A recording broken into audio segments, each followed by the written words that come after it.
तर मंडळी आज आपण अगदी सगळ्यांना आवडणारा असा एक दुधाचा पदार्थ बनवणार आहोत। तर त्यासाठी मी कढई गॅसवर ठेवली। कढईमध्ये 2-3 चमचे तूप टाकून त्यामध्ये 1 वाटी बारीक रवा टाकून घेतलेला आहे। बारीक रवा अगदी मंद आचेवर छान भाजून घ्यायचा।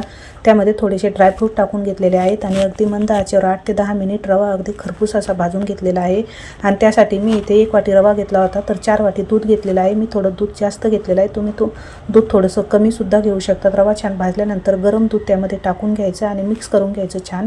गॅसची फ्लेम मात्र कमीच ठेवायची। तर पहा, दूध आपलं रव्याने छान शोषून घेतलेलं आहे आणि त्यामध्ये आता 1 वाटी साखर घालून घेतलेली आहे। साखर टाकल्यानंतर साखर सुद्धा रव्यामध्ये छान मिक्स करून घ्यायची आणि पुन्हा थोडंसं वरून तूप टाकून घेतलेलं आहे।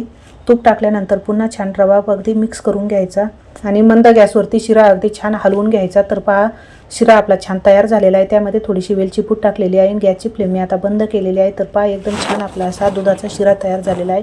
Please like, share and subscribe.